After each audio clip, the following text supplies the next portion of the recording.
former convict turned motivational bulldozer, has officially declared war on UFC fighters. Don't encourage anyone to run up to these pro fighters. Pro fighters are okay? They're only good in the ring. People I know will not accept a loss, okay? If a pro fighter did his jiu-jitsu on him, then the guy's gonna come back and duct tape his family. Calling them a bunch of weak, questioning their discipline, and lighting up social media like a Molotov cocktail. But why is he doing it? Is this real? Or just another clout-fueled PR stunt? Let's break it down. Whether you love him or hate him, Wes Watson doesn't whisper.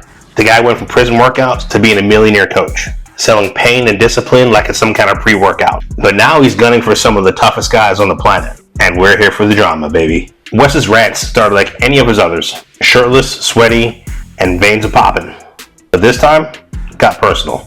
He called him soft. He said the cage is playtime and claimed that real warriors don't need rules. So yeah, subtlety isn't part of Wes Watson's game. Let's be real. Wes is a brand. His product is raw masculinity, similar to the Liver King. This is what Liver King is having for breakfast, drizzled in my favorite salad dressing, maple syrup. So that's right, Liver King's having head for breakfast. Some fertilized eggs with breakfast, lunch, and dinner. Whole feast.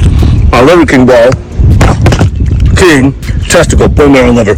But with an ex-con credibility and a message that pain is power. Calling out UFC fighters, that's free marketing. He knows combat sport fans love drama. He's trying to stir the pot, maybe even land him a little gym challenge, or even get invited to a podcast brawl. That's a bag of trash, dude. Pull your fucking shirt because up. Tell me you're fucking proud because yourself. I've been to fucking prison. But deeper than that, Wes Watson seems to think that his suffering gives him more depth of character, more grit than UFC fighters, who according to him, fight under rules and regulations. It's that old school mentality again, street is greater than sport fighting. And this is the thing. You guys need to quit thinking that UFC people are going to be able to f*** violent motherfuckers. Because a violent motherfucker won't lose. He won't take it. And you'll be like, wait, put the gloves on. And he's not going to hear it. And it's going to be a problem for you. This is essentially the same thing as the guy that says, man, I don't need to train because whenever I get angry, I just see red, bro. You don't even know. I'm warning you right now, when I fight, I see red. A whole lot of it. No Playboy Cardi. Bro, come on. We don't have to. I'm done talking. I don't want to fight.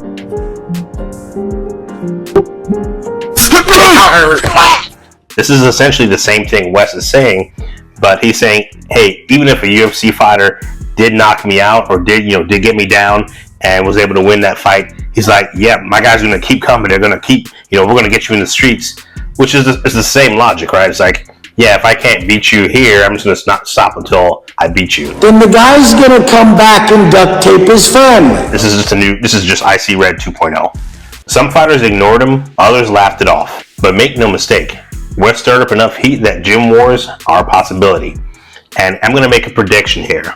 What we're going to see is Wes trying to put him in the same position as Jake Paul. Don't be surprised if he gets some small club to get some almost retired fighter to take a fight with him, and he starts building his record with low levels and tries to climb his way up like Jake Paul did. I'm calling it right now. I'm telling you, I'm calling it. This is what he's trying to do. He's trying to get him a little pay-per-view action, get a couple million views and buy-ins, a little merchandising. I'm telling you, it's going to be Jake Paul 2.0.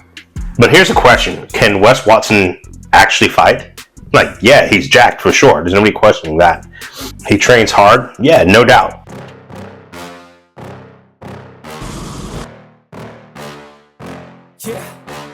But pro fighting isn't just lifting heavy weights and yelling at people. Why are you a... He's not a trained grappler. He's not a trained striker. And to the knowledge of most of us, he has no amateur fight records that anybody knows of. Now, that doesn't mean that he's weak. It just means that if he enters that cage or that octagon, he's in for a short night. And I'm calling it. He's going to go the Jake Paul route. He's going to pick a retired fighter, does an exhibition match, and sells those pay-per-view tickets. This whole internet feud sheds a light on a bigger issue. Internet masculinity. We've got fitness influencers calling out fighters. We've got ex-con calling out champions. Hell, even accountants are starting fight channels. But in a world where clout is currency, calling out the biggest dog is one way to print it. But the UFC, that's a different jungle. It's not about who suffered more in life. It's about who can fight under fire. Love him or hate him, Wes Watson knows how to get attention. It may not be good attention, but it's attention nonetheless. Is it real? Is it hype? Maybe it's a bit of both. But if he steps in a cage with even a mid-tier pro fighter, he's going to find out the hard way.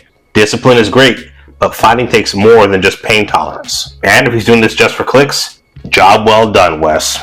Job well done. You got it. But maybe I'm reading this wrong. Let me know what you think. Could Wes Watson actually take on a UFC fighter? Or is he all bark and Instagram live? Hit the comments, drop a like if you enjoyed the breakdown, and subscribe if you love making a little sense out of the chaos. And as always, remember to keep your hands up and protect yourself at all times. Peace. Okay? You don't want to f with the wrong people.